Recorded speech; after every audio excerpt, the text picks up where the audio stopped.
Bonjour, famille 3ABN. Je suis Jill Moriconi. Nous vous souhaitons la bienvenue à une nouvelle édition du panneau de l'école du sabbat de 3ABN. Nous sommes au milieu de notre étude sur les allusions, images, symboles, comment étudier la prophétie biblique. Nous en sommes déjà à la leçon numéro 11. Ruth et Esther. Et comment cela se compare avec les prophéties de la fin des temps. Si vous souhaitez obtenir votre propre copie du guide d'études bibliques pour adultes, vous pouvez aller sur 3bnsabbatschoolpanel.com pour télécharger cette édition. Préparez-vous avec votre Bible et un cœur priant pendant que nous étudions la parole de Dieu.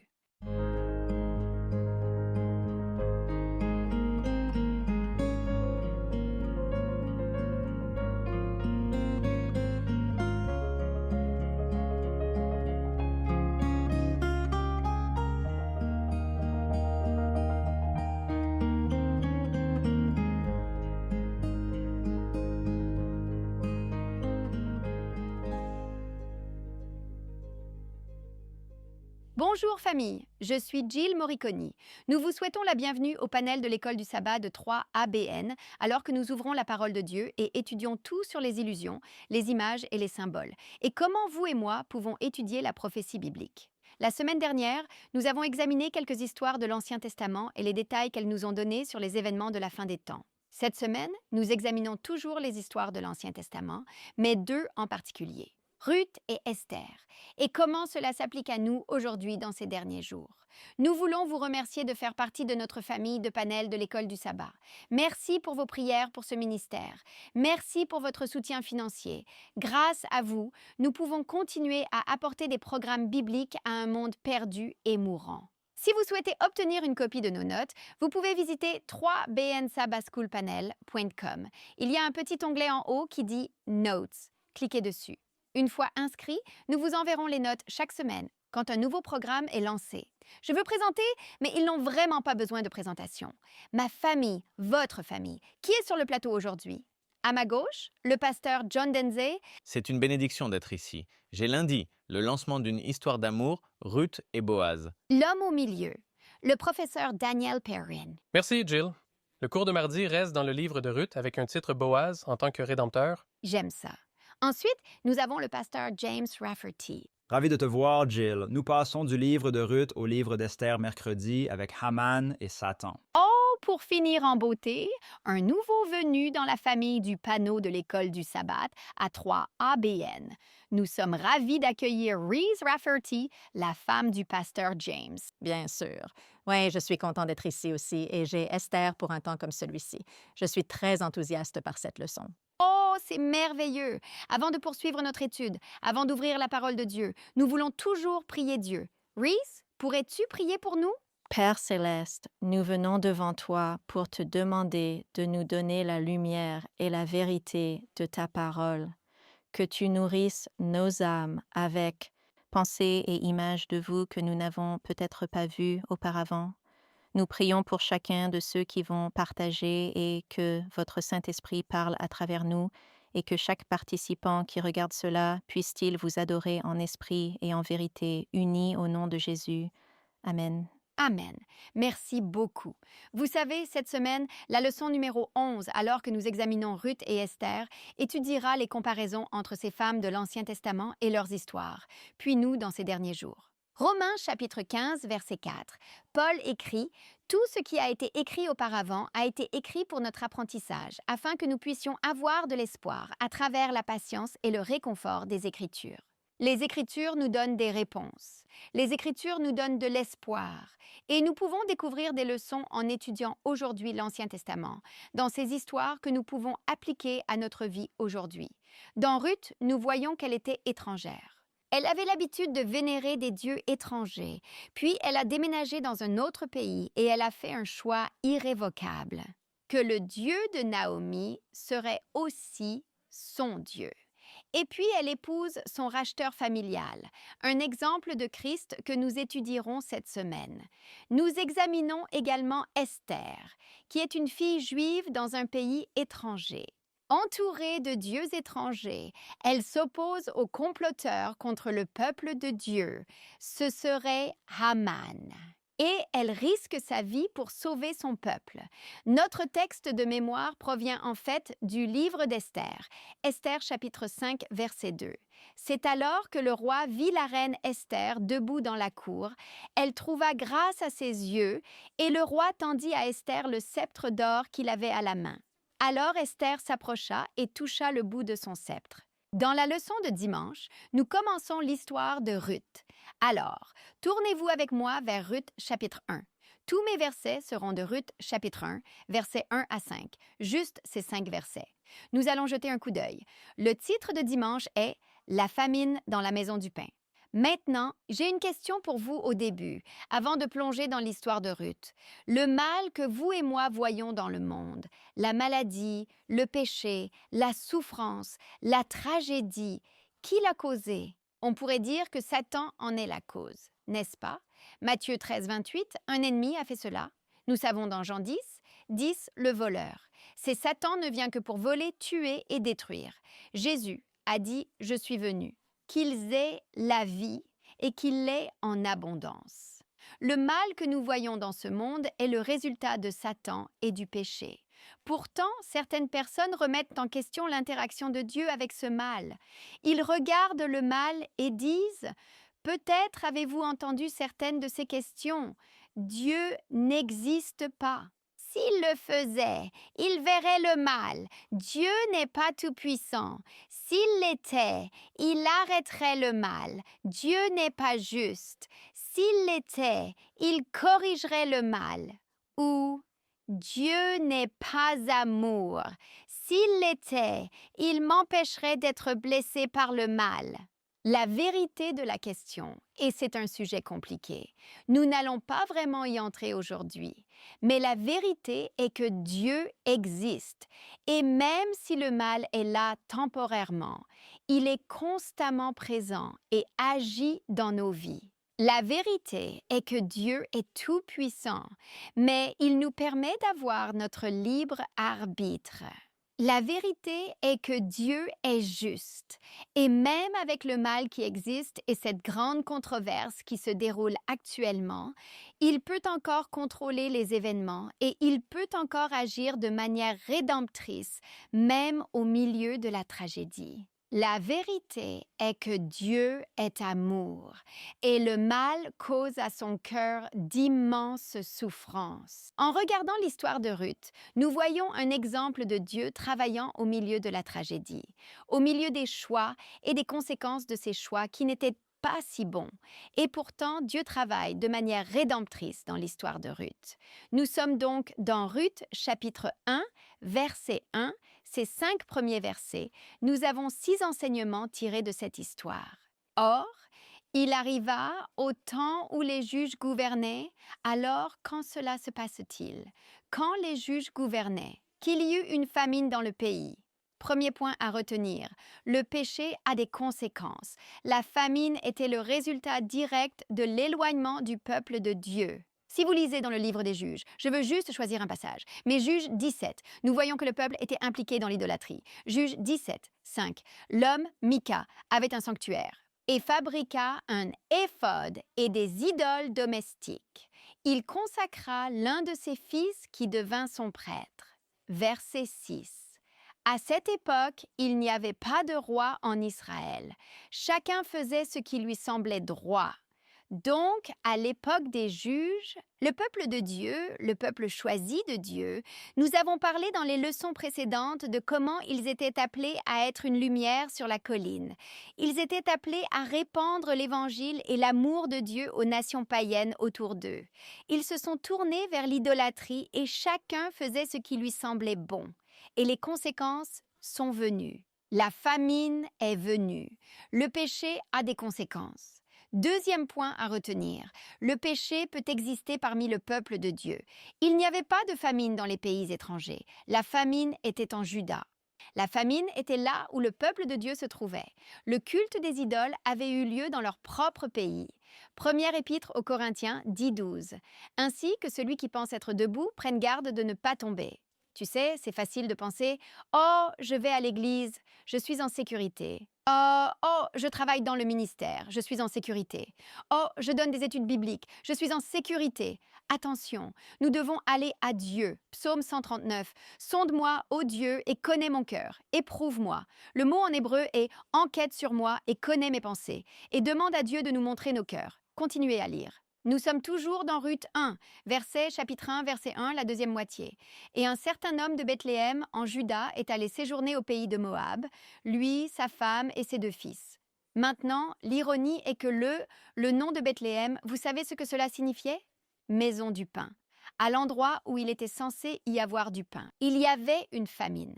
Dans le lieu où Dieu voulait bénir, il y avait une pénurie. Il y avait une famine. Bethléem est probablement à environ 10 kilomètres au sud de Jérusalem, et ils ne sont pas allés dans un autre endroit en Juda. Ils sont allés à Moab. Si vous regardez Deutéronome 23.3, le garçon à Dieu dit « Un Ammonite ou un Moabite n'entrera pas dans l'assemblée du Seigneur même jusqu'à la 10e génération. Aucun de ses descendants n'entrera dans l'assemblée du Seigneur pour toujours. Ils sont allés dans un pays païen. Ils sont allés dans une nation païenne. » Wow! 3e point à retenir. Le manque de foi a des conséquences. Vous savez, c'est intéressant parce qu'ils auraient pu faire confiance à Dieu. Aurait-il pu dire « Dieu va nous pourvoir ici. Dieu va finalement apporter le pain. » Le manque de foi a des conséquences. Ils ont quitté leur maison. Ils ont quitté leur pays. Ils ont quitté le peuple de Dieu. Hébreux 11, verset 6. Sans la foi, il est impossible de lui plaire. La prochaine leçon est très proche de la leçon numéro 3. Lisons le verset 2. Le nom de l'homme était Elimelech. Cela signifie mon Dieu est roi. Le nom de sa femme était Naomi, ce qui signifie agréable. Les noms des 2 fils étaient Mahlon, qui signifie maladie, et Chilion, qui signifie déchéance ou languissement. Ils étaient Éphratites de Bethléem, de Juda. Ils sont allés dans le pays de Moab et y sont restés. Conclusion numéro 4. La désobéissance a des conséquences. Il a quitté son pays, son peuple, est allé dans une terre étrangère, sortant de la volonté de Dieu. Pourtant, Dieu ne nous laisse pas là où nous sommes. Même quand vous et moi faisons une erreur, Dieu peut agir de manière rédemptrice au milieu de cette situation. J'adore ça. Alors, regardons cela. Le verset suivant, le verset 3. Elimelech, le mari de Naomi, est mort, et elle se retrouva avec ses 2 fils. Maintenant, ils prirent pour femmes des femmes de Moab. L'une s'appelait Orpa et l'autre s'appelait Ruth. Et ils y habitèrent environ 10 ans. Conclusion 5.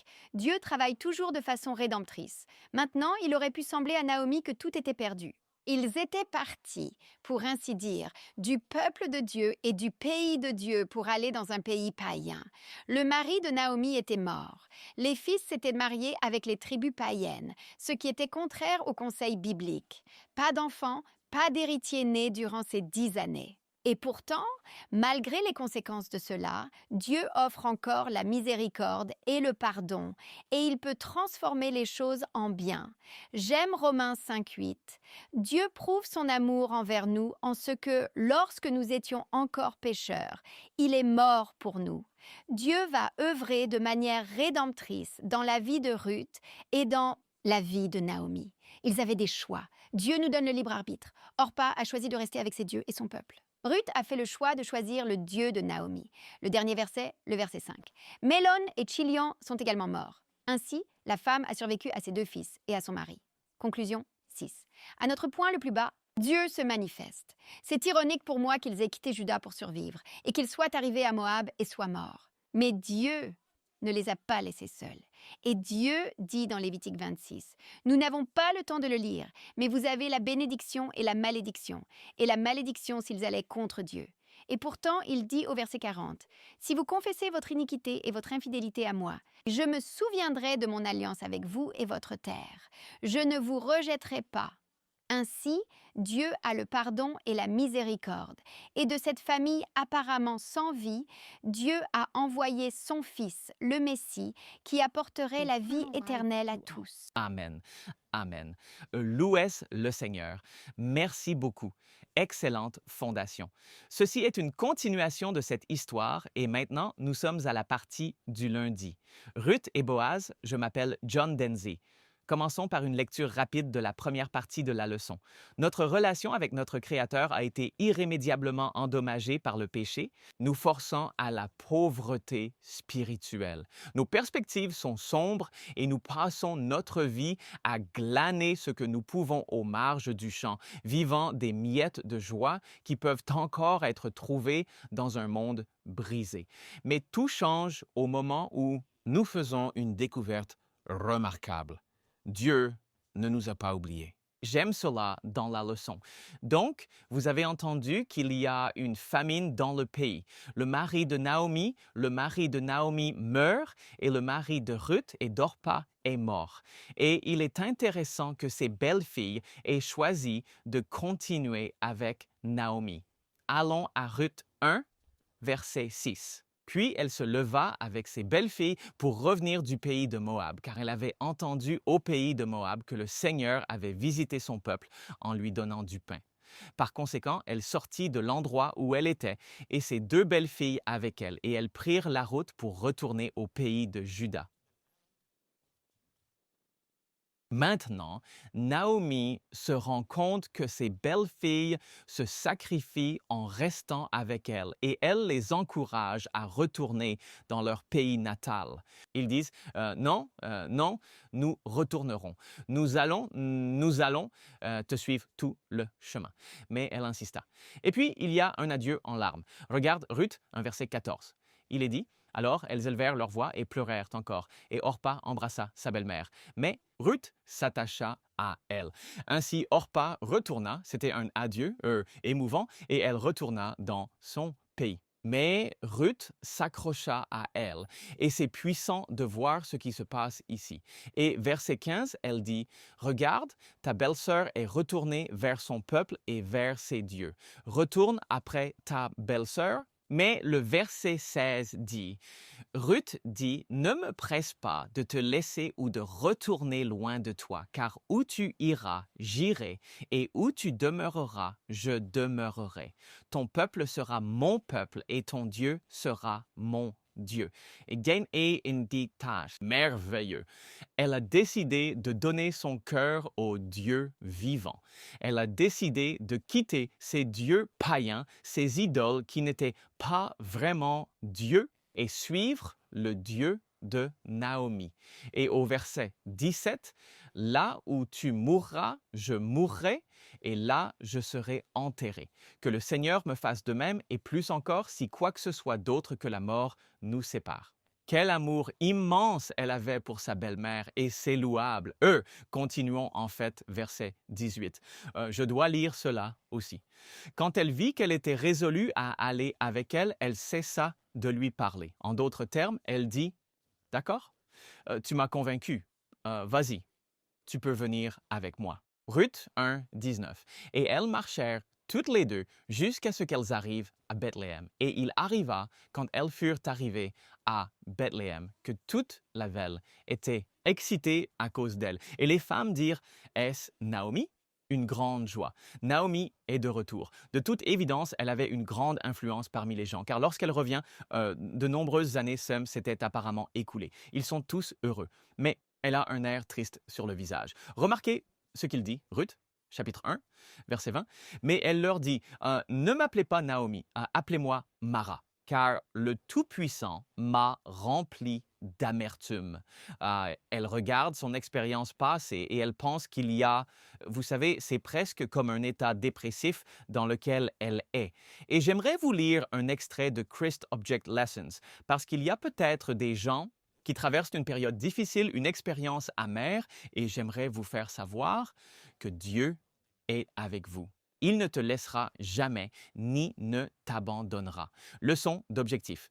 Chrétien, page 206, dit « Jamais une prière n'est offerte, même hésitante, jamais une larme n'est versée, même secrète, jamais un désir sincère pour Dieu n'est chéri, même faible. Mais l'Esprit de Dieu s'avance pour la rencontrer. Même avant que la prière ne soit prononcée ou que l'aspiration du cœur soit révélée, la grâce de Christ s'avance pour rencontrer. La grâce qui agit sur l'âme humaine. Donc, Dieu prend note, Dieu est là, et il sera avec vous. Alors, nous devons maintenant passer rapidement à... Laissez-moi lire les versets 21 et 22 du chapitre 1. « Je suis parti combler, dit-elle aux gens, et l'Éternel m'a ramené les mains vides. Pourquoi m'appelez-vous Naomi, puisque l'Éternel s'est prononcé contre moi et que le Tout-Puissant m'a affligé? » Parfois, nous blâmons Dieu pour des choses qu'il ne nous a pas imposées. Et nous devons prendre du recul et comprendre que Dieu ne veut pas que quiconque souffre. Et si nous suivons le Seigneur de tout notre cœur, les choses qu'il permet sont pour notre bien, d'une manière ou d'une autre que nous ne comprenons pas. Parfois, avec le temps, nous pouvons comprendre « Oh, c'est pour cela que le Seigneur a permis cela. Oh, merci Seigneur, je ne le voyais pas à ce moment-là. » Mais nous pouvons passer par des larmes et du chagrin et le Seigneur peut dire « D'accord, je vais te faire savoir pourquoi cela vous est arrivé. » Et nous nous réjouirons alors en sachant que Dieu a pris soin de nous tout au long. Alors, ils sont revenus et je me tourne maintenant vers vous. En fait, je veux lire Psaume 34, 18. « L'Éternel est près de ceux qui ont le cœur brisé. » Et je veux vous faire savoir que si votre cœur est brisé, le Seigneur est proche de vous. Tournez-vous vers lui. Il est là. Il écoutera vos besoins. Passons à Ruth, chapitre 2, à partir du verset 5. Boaz arrive sur la scène. Il voit cette jeune femme travaillant dans le champ et au verset 5, Boaz dit à son serviteur qui était en charge des moissonneurs, « À qui appartient cette jeune femme ?» Alors le serviteur chargé des moissonneurs répondit et dit, « C'est la jeune femme moabite qui est revenue avec Naomi du pays de Moab. » Et elle a dit, « S'il vous plaît, laissez-moi glaner et ramasser derrière les moissonneurs parmi les gerbes. » Alors elle est venue et a continué depuis le matin jusqu'à maintenant, bien qu'elle se soit reposée un peu dans la maison. Une chose merveilleuse se passe, remarquez ici. Alors Boaz dit à Ruth, « Tu écouteras ma fille, n'est-ce pas? Ne va pas glaner. » Dans un autre chant, « Ne partez pas d'ici, mais restez près de mes jeunes femmes. Que vos yeux soient sur le champ qu'elles moissonnent et suivez-les. N'ai-je pas ordonné aux jeunes hommes de ne pas vous toucher? Et quand vous avez soif, allez au récipient et buvez de ce que les jeunes hommes ont puisé. » Wow, c'est un moment de bonne nouvelle. Elle rencontre Boaz. Vous savez, Boaz a été considéré comme une figure du Christ. Quand nous venons à Christ, il répond à tous nos besoins et prend soin de nous. Et si nous devons rester avec lui, remarquez cela. Restez dans le champ. Restez ici. Nous devons rester avec Christ pour être sous sa protection. Quand vos besoins arrivent, restez ici. Ne vous en faites pas. L'expérience de Ruth. Affiche devrait être les nôtres. Regardez ça. Ruth 2, 10. Alors elle tomba sur son visage, se prosterna jusqu'à terre et lui dit « Pourquoi ai-je trouvé grâce à tes yeux pour que tu prennes attention à moi puisque je suis une étrangère ?» Et Boaz répondit « Il m'a été entièrement rapporté tout ce que tu as fait pour ta belle-mère depuis la mort de ton mari et comment tu as quitté ton père et ta mère et la terre de ta naissance et que tu es venu vers un peuple que vous ne saviez pas avant. » Et donc, il est impressionné par ce que Ruth a fait. Et remarquez le verset 12. Boaz est un croyant en Dieu. Il dit « Que le Seigneur récompense votre travail et qu'une pleine récompense vous soit donnée par le Seigneur Dieu d'Israël, sous les ailes duquel vous êtes venus vous réfugier. » Elle est maintenant sous les ailes du Seigneur. Et vous savez, si nous regardons cela d'un point de vue symbolique, Ruth est une femme. Une femme est un symbole de l'Église. Quand nous venons à Christ, nous sommes sous sa protection, sous ses ailes. Rien ne peut nous arriver à moins que Christ ne le permette. Et il ne permet que des choses qui sont pour notre bien. Alors avançons rapidement, car le temps presse. Boaz lui dit à l'heure du repas, « Viens ici et mange du pain et trempe ton morceau de pain dans le vinaigre. » Elle s'assit donc à côté des moissonneurs et il lui servit du grain grillé et elle mangea et fut satisfaite et en mit de côté. Quand nous venons à Jésus et que nous prenons part à ce qu'il a à offrir, nous serons satisfaits. Nous ne désirerons pas les choses que le monde offre. Satan peut venir avec la tentation, mais quand nous savons et goûtons et voyons que le Seigneur est bon, nous ne voudrons pas nous détourner. Amen. Merci beaucoup, Pasteur Johnny. Nous commençons juste avec Ruth et Esther. Nous allons faire une courte pause pour un moment missionnaire de 3 ABN. Nous revenons tout de suite. Bonjour, je suis Greg Morriconi. Je suis ravi que vous m'ayez rejoint pour un moment mission 3 ABN. Dean et Hilda ont grandi dans le sud-ouest de la Louisiane où la vie était remplie de plaisirs et d'opportunités. Son emploi dans le secteur de l'assurance leur garantissait une belle vie. Ils étaient chrétiens de nom, allant à l'église 1 ou 2 heures par semaine, mais n'avaient jamais étudié profondément la parole de Dieu. Après leur mariage, tout allait bien pendant un certain temps. À l'Église, ils ont même été nommés responsables des jeunes. Mais le style de vie qu'ils appréciaient les a poussés de plus en plus profondément dans la fête, avec le Mardi Gras, ses défilés et ces fêtes prenant une place de plus en plus grande et importante dans leur vie. Ils y sont devenus tellement impliqués qu'ils ont été élus rois et reines du Mardi Gras. Pendant la saison de Mardi Gras, ils commençaient à boire dès qu'ils se réveillaient le matin et continuaient toute la journée en suivant les parcours des parades, attrapant des perles bon marché et se plongeant dans l'ambiance festive. Ensuite, d'après Dean, le dimanche matin arrivait et ils allaient à l'église pour 1 heure de communion avec Dieu afin de se sentir bien dans leur peau. Mais quelque chose allait attirer leur attention de manière très importante, quelque chose que Dieu utiliserait pour les rapprocher de lui. Découvrez ce que c'était dans le prochain 3 ABN Moment de Mission. Que Dieu vous bénisse abondamment aujourd'hui. Bienvenue de nouveau dans notre étude. Nous allons passer la parole à Daniel Perrine. Merci. Vous avez déjà votre Bible ouverte au livre de Ruth, ce qui est excellent. Je m'appelle Daniel Perrin et j'ai la leçon du mardi. Boaz en tant que rédempteur.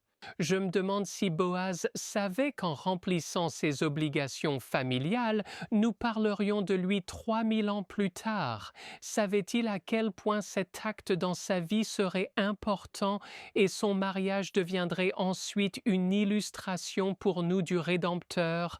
Une illustration de Jésus, mais n'est-ce pas ainsi? Vous savez, notre vie normale, simplement en remplissant les responsabilités que Dieu nous a confiées, devient un témoignage pour les générations futures. Cela s'est produit tout au long de l'histoire, et je loue Dieu qu'il agisse ainsi dans la vie des gens. Dans le livre de Ruth, Naomi vient représenter la condition d'Israël et notre condition. C'est une condition désespérée. Elle est privée d'enfants. Le verset 5, là où Jill s'est arrêtée, se termine par cette phrase « La femme survécut à ses 2 fils et à son mari ». En d'autres termes, la lignée familiale est vouée à l'extinction. Même si ces 2 belles-filles veulent la suivre, elle leur dit au verset 11 du chapitre 1 « Ai-je encore des fils dans mon ventre ?» Elle n'a plus rien, et c'est la cause de ce cri amer « Seigneur, je suis partie pleine, et tu me ramènes vide. » Elle n'a pas d'héritier pour la soutenir, même si Ruth s'attache à Naomi, elle s'attache à la situation désespérée de Naomi. Il n'y a plus personne pour préserver le patrimoine familial et cela signifie beaucoup dans leur culture. Nous pourrions ne pas y penser de la même manière, mais le nom de la famille va disparaître des archives d'Israël. Et la terre que Dieu avait donnée à cette famille sera absorbée par d'autres familles. Et il n'y aura plus personne pour raconter à travers cette famille ce que Dieu a fait. C'est horrible. Alors, la fin de cette famille est une crise tragique qui doit être résolue. Et cette situation, Naomi est dedans, c'est notre situation. Nous arrivons à une impasse spirituelle tout seuls. Sans une intervention, c'est une impasse spirituelle qui n'a pas d'issue. C'est fini pour nous. Alors Ruth, chapitre 2, verset 20, introduit un concept qui est développé à travers le reste de la Bible.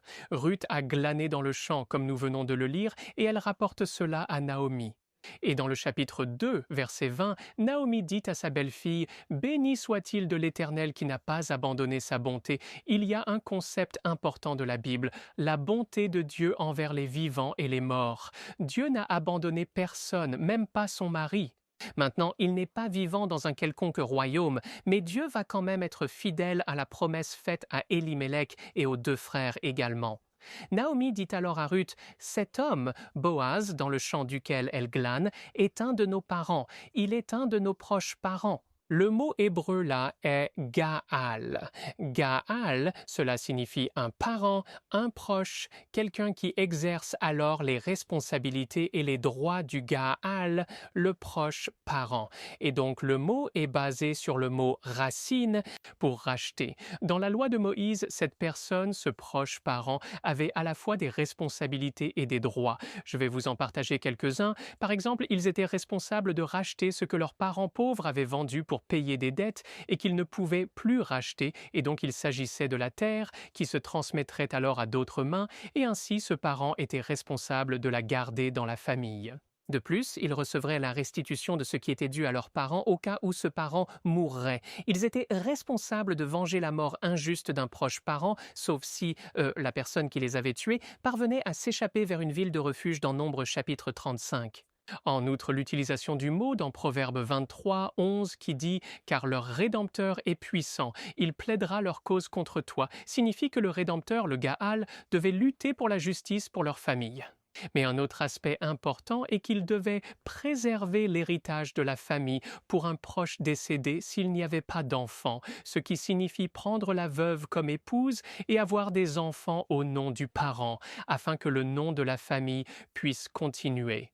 Alors, dans les familles humaines, il y aurait un petit groupe de proches parents et Boaz était l'un d'eux.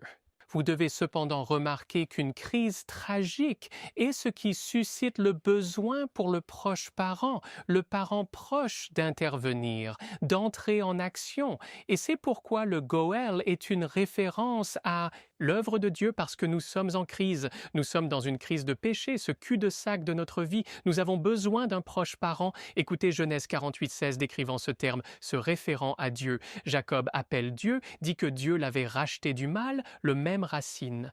Job 19, verset 25, appelle Dieu le Goël, le Rédempteur qui restaure ce qui est perdu. Psaume 19, verset 14, David appelle Dieu ma force et mon Rédempteur. Même mot ici, Isaïe utilise ce mot 13 fois, j'ai tous ces textes dans les notes, pour se référer à Dieu. Et quand le mot est traduit en grec, il est remplacé par plusieurs mots grecs, 3 mots grecs différents qui se réfèrent chacun à l'idée de rédemption, qui s'applique ensuite à Jésus, comme Matthieu 20, 28, où il est dit, de même, le Fils de l'homme n'est pas venu pour être servi, mais pour servir et donner sa vie en rançon pour beaucoup. C'est l'équivalent en grec juste là.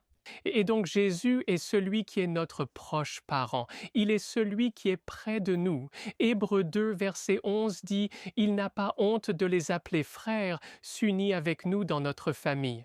Reprenant l'histoire dans Ruth 3, 8 à 9, Boaz est endormi dans le champ et sur les instructions de Naomi, Ruth va et se couche à côté de lui en passant rapidement par cela, car nous n'avons pas beaucoup de temps, et il se réveille et dit « Qui es-tu » Et elle dit « Mon nom est Ruth, votre servante. Prenez votre servante sous votre aile pour... » Tu es un proche parent. Cela met en action toutes ces images de ce que le Goël, le Rédempteur, doit faire. C'est une proposition de mariage disant « Veux-tu, à travers moi, racheter la famille de Noémie et redonner vie à ce qui était mort ?» Cela signifie l'épouser. Et Dieu soit loué, il avait fourni un Rédempteur aimant, tendre et compatissant en Boaz.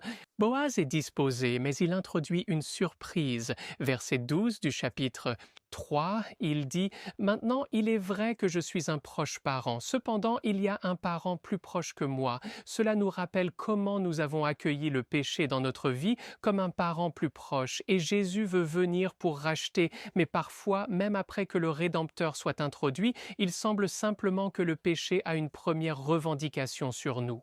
Et nous ne pouvons pas nous débarrasser de cette prétention. Et ainsi, le Rédempteur intervient à ce sujet. Boaz promet au verset 13 du chapitre 3, lui dit d'attendre qu'il ira traiter cette première prétention. Et ainsi, au chapitre 3, verset 18, Naomi dit « Reste tranquille, ma fille, jusqu'à ce que tu saches comment l'affaire se terminera, car l'homme ne se reposera pas avant d'avoir conclu l'affaire ce jour. » Alors, dans le chapitre 4, Boaz passe par tout et il fait tout ce qui est nécessaire pour avoir un droit légal de remplir la responsabilité responsabilité. Et cela représente Jésus parce qu'il s'occupe de la revendication antérieure du péché sur nous et il le fait publiquement, tout comme Boaz l'a fait publiquement.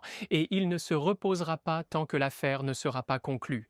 Il paie un prix pour qu'on puisse être entièrement à lui, afin qu'il puisse prendre nos dettes, nous accueillir dans sa famille et prendre son nom. C'est toute l'imagerie de l'histoire de Ruth ici. Et ensuite, elle partage son héritage complet. Et c'est un problème avec ça, cet autre membre de la famille qui avait une revendication plus proche. Il ne veut pas partager son héritage. Et c'est une illustration de l'égoïsme qui découle du péché que Jésus veut éradiquer. La rédemption apportée par Boaz garantit la continuation de la famille d'Elimelech. Chapitre 4, verset 13 dit « Le Seigneur lui donna la conception et elle enfanta un fils.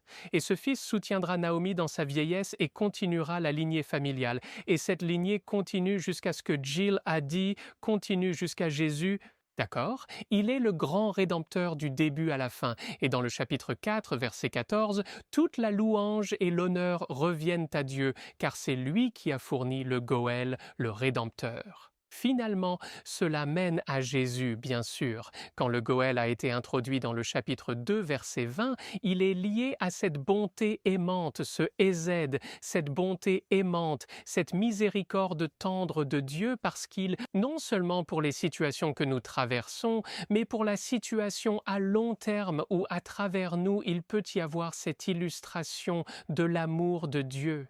Le livre de Ruth nous rappelle que le mariage est une illustration. Et pour ceux d'entre vous qui sont mariés ou qui y pensent, souvenez-vous de cela. Voici un verset dans Jérémie 3,14 qui dit « Revenez, enfants rebelles, Dieu parlant, dit le Seigneur, car je suis marié à toi. » Un mariage chrétien doit être une illustration vivante de Dieu, de sa bienveillance et de son amour. Un mari et une femme chrétiens qui soumettent leur volonté à Dieu, comme Boaz et Ruth l'ont fait, leur mariage sera différent des mariages du monde et il aura des différents résultats. Et donc je vous mets au défi, dites « Seigneur, je soumets ma volonté à toi, je te confie mon mariage, qu'il soit une illustration qui fera parler les autres de Jésus et de ce qu'il a fait. » Amen. Amen. Merci, Daniel. C'était une leçon puissante. Je suis le pasteur James Rafferty et dans la leçon de mercredi, nous allons prendre un petit détour du thème de l'amour, du mariage et de la bonne volonté. Nous allons examiner Haman et Satan, donc c'est un titre assez intense. Le trimestriel dit ici, « Dans l'histoire d'Esther, nous rencontrons Haman qui est avide de position et pouvoir. Là, on lui donne un grand degré de notabilité dans l'Empire au-dessus de tous les autres princes, selon Esther 3, verset 1. Et si nous lisons Ézéchiel 28, versets 11 à 15 et Isaïe 14, versets 12 à 15 à propos de Lucifer, nous trouvons des parallèles avec Haman, un méchant antagoniste au peuple choisi de Dieu qui refuse de se soumettre à la suprématie de Dieu.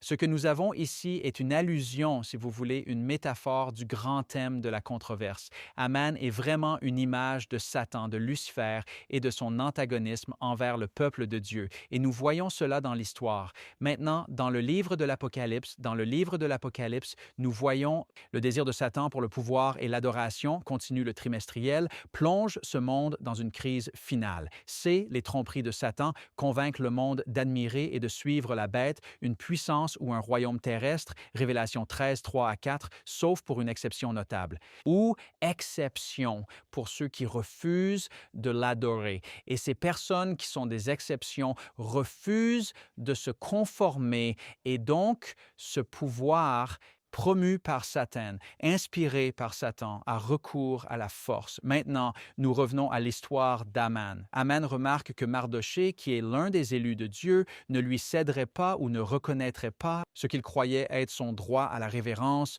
ou à l'hommage, et il est rempli de colère. Et c'est dans Esther, chapitre 3, versets 5 à 16. Voici donc où nous allons voir le parallèle entre l'histoire d'Esther et d'Aman et l'histoire dans l'Apocalypse du peuple de Dieu et de ses puissances terrestres qui cherchent à les contraindre à les adorer ou à leur rendre hommage.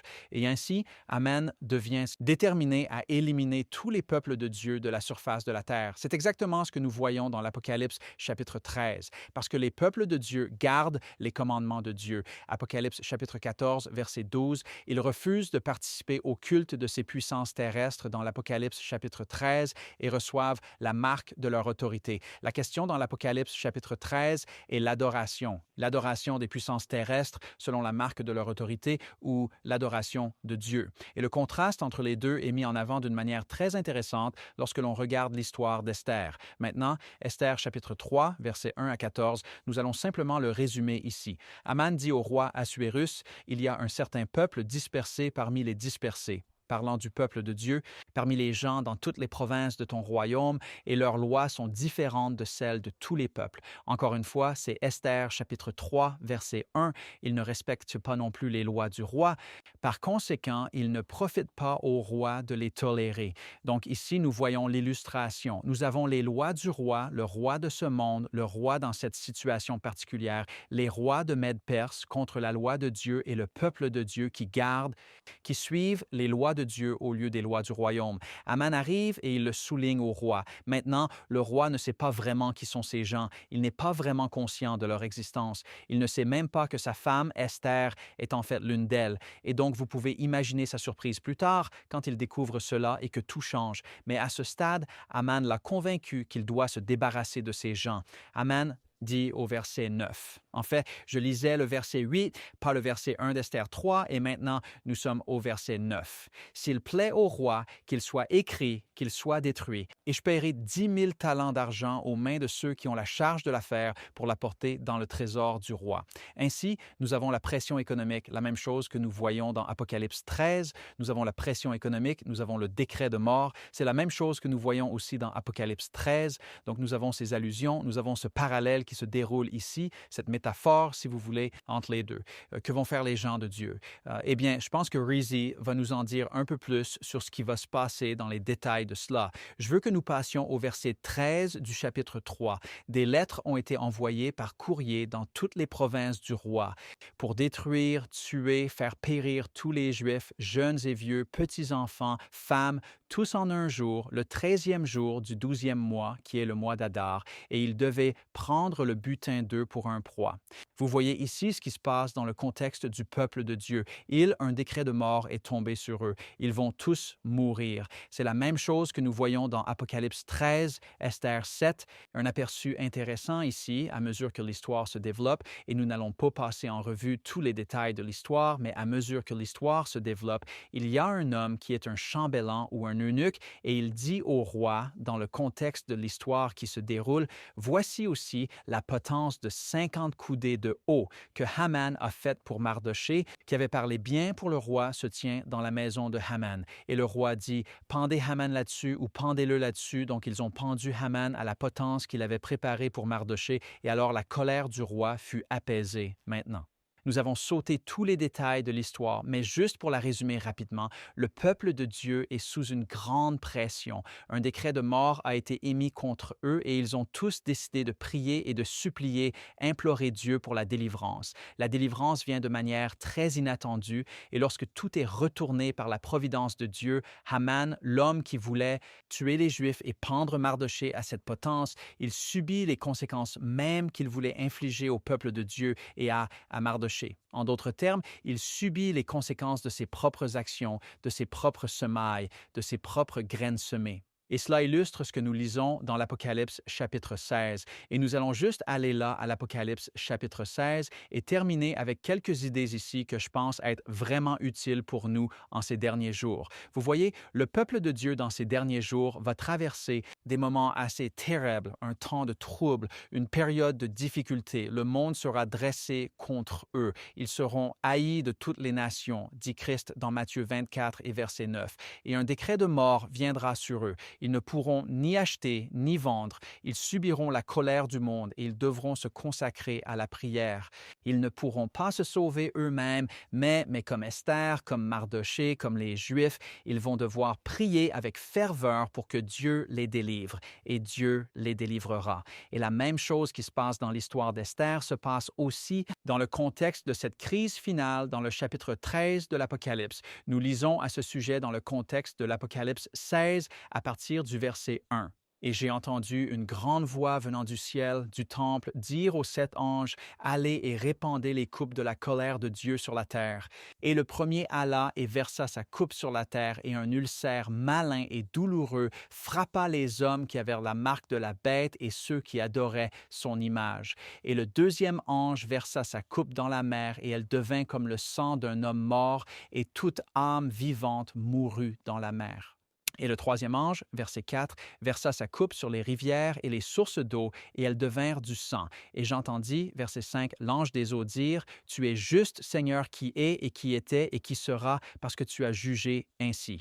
Car ils, verset 6, ont versé le sang des saints et des prophètes, et tu leur as donné du sang à boire, car ils sont dignes. » Et j'ai entendu un autre ange de l'autel, verset 7, dire, « Oui, Seigneur Dieu Tout-Puissant, tes jugements sont vrais et justes. » Maintenant, c'est vraiment intéressant ici parce que ce que nous voyons est l'application des mêmes principes que nous voyons dans l'histoire d'Esther. Ce que nous récoltons, c'est ce que nous avons semé. Le monde se ligue contre le peuple de Dieu en ces derniers jours et persécute eux, soutenant même un boycott économique et un décret de mort contre le peuple de Dieu. Et ils vont récolter les mêmes conséquences. Maintenant, pourquoi est-ce si important? Il est vraiment important pour nous de comprendre cela parce que parfois nous essayons de nous défendre, parfois nous essayons de nous venger et nous devons reconnaître ce que Dieu dit dans Romains chapitre 13 ou chapitre 12. « À moi la vengeance, je le rendrai, dit le Seigneur. Si ton ennemi a faim, nourris-le. S'il a soif, donne-lui de l'eau à boire. » Jésus le dit ainsi. « Fais un mile de plus, tends l'autre joue et prie pour tes ennemis et ceux qui t'utilisent malgré toi, car ils vont récolter les conséquences de leurs propres actions. » En fait, nous voyons cela dans les plaies. Vous savez, l'une des plaies est que le soleil les brûle avec une grande chaleur. Ézéchiel chapitre 9, versets 16 et 17 disent que l'abomination d'adorer le soleil est ce que le peuple de Dieu, le peuple professé, est coupable de. Et dans une autre plaie, l'air devient si sombre que les hommes rongent leur langue à cause de l'obscurité. Eh bien, dans Jean chapitre 3, verset 19, il est dit que les hommes aiment les ténèbres plutôt que la lumière, parce que leurs actions sont mauvaises. Ainsi, les conséquences de nos actes vont se manifester avec le temps. Chacun de nous doit se souvenir de ce que Simon a dit par rapport à Jésus-Christ dans Luc chapitre 1, verset 35. Oui, une épée transpercera aussi ton âme, afin que les pensées de beaucoup de cœurs soient révélées. C'est pourquoi Christ est venu. Il est venu pour que les pensées de beaucoup de cœurs puissent être révélées, et la seule manière que cela puisse arriver est si vous et moi vivent une vie chrétienne. Nous vivons la vie de Christ, et alors les pensées de nombreux cœurs sont révélées, et Dieu est capable de manifester sa justice et sa droiture dans ses dernières actions de ces derniers jours. Salut, je suis Rissi Rafferty. Et n'est-ce pas incroyable, James, comment on peut lire la Bible tant de fois et en tirer toujours quelque chose de nouveau? Et j'ai vraiment expérimenté cela dans le livre d'Esther cette fois-ci. La Bible dit, « J'ai comparé la fille de Sion à une femme avenante et délicate. » Et en regardant cette histoire, à travers une lentille prophétique, nous voyons la gracieuse et délicate Esther représentant le peuple de Dieu. Je me demande si Esther avait su à l'avance ce qu'elle allait vivre en tant que reine, si elle avait vraiment participé à tout le concours de beauté. Je veux dire, oui, elle était belle, elle a probablement pu manger la meilleure nourriture de Médo-Persie, elle portait probablement de beaux vêtements, avait son propre chef, avait des serviteurs, et pourtant, elle a traversé des moments vraiment difficiles. L'auteur de la leçon affirme ceci: il y a une tendance regrettable chez certains chrétiens à se focaliser sur les aspects difficiles de la prophétie biblique et notre description des événements futurs devient un peu sombre et inquiétante, un peu basée sur la peur. Sans aucun doute, dit-il, les derniers moments ne seront pas faciles pour le peuple de Dieu. Difficile et dur sont généralement des mots que nous utilisons pour décrire des choses que nous essayons d'éviter à tout prix, mais vous savez qui a dit que la facilité était la voie à suivre, n'est-ce pas? Récemment, j'ai eu donné un cours sur la perte de poids qui a commencé et le premier soir, je leur ai dit « Perdre du poids est difficile, c'est dur et c'est un défi. » Maintenant, est-ce que j'essayais d'écarter les faibles ou de les décourager? Pas du tout. En fait, je voulais les encourager à reformuler ces mots. Peut-être qu'il pourrait être quelque chose vers lequel nous avancerions réellement et que ce cours serait, vous savez, essentiel, que le but du cours était de les équiper et de les accompagner avec des ressources et des outils qu'ils pourraient utiliser dans le difficile et le challenge et que nous le ferions ensemble. C'est si important. Je leur ai montré cette vidéo TED Talk d'une femme qui avait été marin pendant 10 ans et elle a partagé son expérience en tant que marin. Elle a dit qu'elle avait le mal de mer presque tous les jours. Elle a contracté la typhoïde en Indonésie, une infection à staphylocoque sur le visage à Madagascar qui, selon elle, la faisait ressembler à Elephant Man. Et elle a dit « Pourquoi l'a-t-elle fait ?» Elle a dit « Parce que l'adversité en vaut toujours la peine. » La zone de confort est ce que nous voulons éviter. Maintenant, nous pourrions contester son point de vue peut-être dans certaines situations, mais elle a fini par nager avec des baleines à bosse qui chantaient entre elles et à jouer avec des éléphants dans l'océan. Elle a vécu des expériences incroyables. Vous savez, quand j'étais un enfant, j'ai lu un livre qui s'intitulait « J'aime le mot impossible » et je me demande si Esther avait lu un livre similaire ou vu ce thème dans les Écritures. Donc, parce qu'Esther a hissé ses voiles, elle devient reine, mais 5 ans plus tard, elle entend parler de son oncle Mardoché qui portait un sac et des cendres et parcourait les rues pleurant. Alors, en détresse, elle lui envoie de nouveaux vêtements. Ah, cela ressemble à quelque chose que je ferais. Vous savez, tu as besoin de nouveaux vêtements, ouais, tu portes des sacs et de la cendre. Mais au lieu de les accepter, il refuse les vêtements et lui dit non, laisse-moi te dire pourquoi je suis dans cet état. Et il lui raconte le décret qu'avait émis le roi, influencé par Haman, qui avait signé un décret de génocide contre leur peuple, et nous le lisons dans Esther 3:8. Et Haman dit au roi Assuérus, il y a un certain peuple, James l'a déjà lu, répandu et dispersé parmi les peuples dans tout votre royaume. Et le royaume comptait 127 provinces qui allaient de l'Éthiopie à l'Inde. C'est un vaste territoire où le peuple de Dieu est dispersé. Leurs lois étaient différentes de celles de tous les autres peuples et ils ne savaient pas respecter la loi du roi. Par conséquent, il n'est pas dans l'intérêt du roi de les laisser subsister, qu'un décret soit rédigé pour qu'ils soient détruits.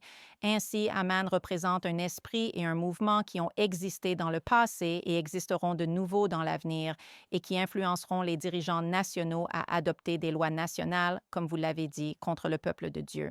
Pourquoi? Parce que leurs lois sont différentes. Leurs lois sont différentes et c'est pour le profit du roi. Donc, j'ai lu qu'il y a en fait 10 étapes du génocide et certaines d'entre elles incluent la discrimination. Une autre est la déshumanisation ou la diabolisation des gens parce que le génocide ne commence pas par des chambres à gaz et des machettes et balles. Cela commence par des discours de haine et de la propagande haineuse, où là, il y a de l'organisation et il est clair que Haman était organisé. Il avait un plan. Il y a la polarisation, la préparation et la persécution. Et je pense qu'Esther devait être consciente que cela se passait parmi son peuple parce qu'elle gardait sa nationalité secrète, n'est-ce pas? Et elle ne disait pas librement qu'elle était juive. L'auteur de la leçon a posé cette question. Comment un croyant se prépare-t-il à toute difficulté potentielle qui pourrait accompagner la fidélité au Christ? Et ma réponse à cela serait, vous savez, qui êtes-vous au quotidien, n'est-ce pas? Comment faites-vous face aux épreuves et afflictions quotidiennes et aux opportunités de la bonne manière ou avec le bon esprit? Comment voyez-vous les gens qui sont marginalisés ou discriminés? Êtes-vous silencieux ou êtes-vous à leur côté? Parlez-vous pour eux? Êtes-vous prêt à souffrir ou êtes-vous plus concentré sur votre vie de plaisir, de consumérisme et le chemin de facilité? C'est vraiment des questions honnêtes qui pourraient être difficiles à se poser et pourtant elles sont importantes pour voir si nous sommes prêts à grandir. Mardoché révèle sa compréhension de la nature de l'humanité, de la faiblesse humaine et de ce qu'on appelle l'effet du spectateur.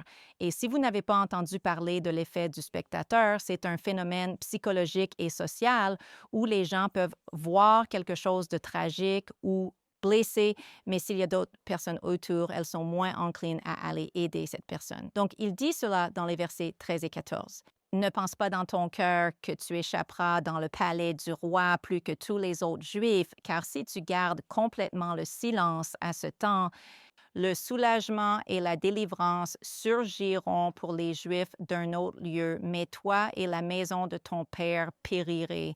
Pourtant, qui sait si tu n'es pas parvenu à la royauté pour un temps comme celui-ci? Maintenant, vous avez peut-être déjà entendu ce dicton, pour que les hommes mauvais accomplissent leur but, il suffit que les hommes bons ne fassent quoi? Rien. Martin Luther King a dit, la plus grande tragédie n'est pas la brutalité des mauvaises personnes, mais plutôt le silence des bonnes personnes. Dietrich Bonhoeffer a dit « Le silence face au mal est en lui-même un mal. Ne pas parler, c'est parler. Ne pas agir, c'est agir. » Le mal triomphe quand les hommes bons ne font rien. La Bible dit dans Ézéchiel 33, verset 6, « Mais si le guetteur voit venir l'épée et ne sonne pas de la trompette pour avertir le peuple et que l'épée vient et ôte la vie de quelqu'un, cette vie sera ôtée à cause de son péché, mais je tiendrai le guetteur responsable de leur sang. » Dieu nous tient responsables de parler. Esther a parlé, mais avant cela, elle a jeûné pendant 3 jours et elle a demandé à son peuple de jeûner et de prier avec elle. Et c'est à travers cette prière et ce jeûne qu'elle a acquis le courage de pouvoir aller voir le roi, mais aussi la sagesse de savoir quoi faire.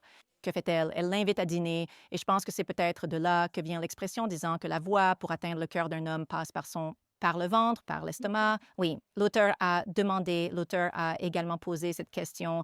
Où trouvez-vous de l'espoir au milieu de circonstances difficiles? Et personnellement, je trouve du réconfort en le traversant avec quelqu'un que j'aime et qui m'aime, et aussi en sachant qu'il y a des ressources qui me soutiennent d'une certaine manière. Dieu a promis de ne jamais nous abandonner ni nous délaisser. Il est notre soutien tout au long. Vous savez, un de nos passe-temps préférés est le wake surf, et nous allons derrière un bateau. C'est un petit vague sûre, vous surfez dessus, facile. Mais une de mes premières champignons préférées à regarder est le surf de grosses vagues. Et c'est incroyable de voir des hommes et des femmes parcourir de longues distances et affronter, vous savez, beaucoup de défis pour pouvoir arriver là où la grosse vague va être. Et c'est encourageant d'entendre que, vous savez, ces gens vont affronter des vagues de 20, 25, 30 mètres. J'ai récemment entendu dire qu'une des plus grandes vagues jamais surfées était à Jaws, à Hawaï, et c'était une vague de 29 mètres. Tellement incroyable. Des endroits dans le monde entier qui ont ces énormes vagues. Qu'est-ce qui pousse ces surfeurs à affronter la terreur, le danger et le risque de mort?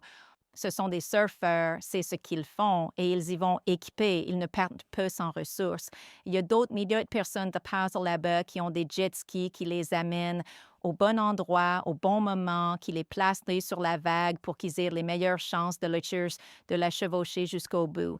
Et Jésus a dit que ceux qui le suivraient, il a dit, « Si je suis persécuté, vous serez aussi persécutés. » Alors, plutôt que de fuir et d'avoir peur, et vous savez, de reculer, sommes-nous prêts à y faire face parce que nous sommes des disciples de Jésus? C'est qui nous sommes? Oui, une grande vague arrive et j'espère qu'au lieu de nous en détourner, nous nous dirigerons vers elle avec notre planche de surf sous le bras, avec courage, avec espoir, sachant que Jésus nous équipera de la prestance, de l'équilibre, de la position pour être au bon endroit au bon moment. Amen. Merci beaucoup, Reese et Pasteur James et Daniel et Pasteur Johnny. Quelle leçon formidable! De merveilleuses leçons que nous pouvons assimiler et appliquer à nos propres vies. Je voudrais donner à chacun de vous un moment pour partager une pensée finale. Merci beaucoup.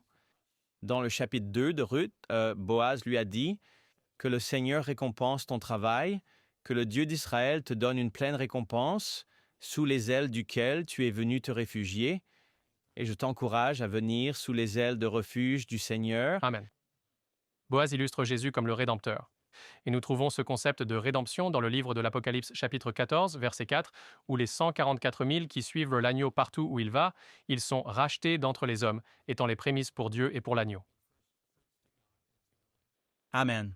Et nous réalisons dans l'Apocalypse chapitre 16, 15, 16, 17 et vraiment tout au long de la Bible qu'il existe une conséquence au péché, une conséquence naturelle au péché. Nous n'avons pas besoin d'ajouter quoi que ce soit à cela. Nous voulons prier Dieu non seulement pour nous-mêmes et notre délivrance comme l'ont fait Mardochée et les Juifs, mais nous voulons aussi prier pour ceux qui s'opposent à Dieu, car une conséquence viendra pour tous ceux qui sont en dehors de Jésus-Christ. Et vous savez, je crois que si nous nous unissons et nous rapprochons de Dieu, épaule contre épaule, cœur à cœur, rien ne nous sera impossible, rien ne sera trop difficile. Amen. Merci à tous pour votre étude de la parole de Dieu et pour l'avoir partagée afin que nous puissions recevoir plus de ce que Dieu a pour chacun de nous. Nous vous remercions de vous joindre à nous. Vous faites partie de la famille 3ABN. Nous vous aimons et nous prions pour vous. Je veux vous laisser avec cette dernière écriture et elle se trouve dans Apocalypse chapitre 3. C'est pour l'une des 7 églises. Apocalypse 3, verset 11. Voici, je viens bientôt. Retiens ce que tu as, afin que personne ne prenne ta couronne. En ces derniers jours, il y a des défis. Il peut y avoir des difficultés qui surgissent, mais nous pouvons nous soutenir mutuellement. Nous savons que Jésus ne nous abandonnera jamais et nous pouvons persévérer jusqu'à la fin. Rejoignez-nous la semaine prochaine, leçon numéro 12, précurseur. Tout sur la plaine de Dura, Daniel chapitre 3, comparé avec Apocalypse chapitre 13. Nous voulons terminer aujourd'hui par une prière. Saint-Père, nous sommes reconnaissants pour les leçons que nous avons apprises. Des livres de Ruth et Esther, et ce que tu as pour nous aujourd'hui. Enseigne-nous, change-nous, nous te donnons nos cœurs et nos vies, au nom de Jésus. Amen.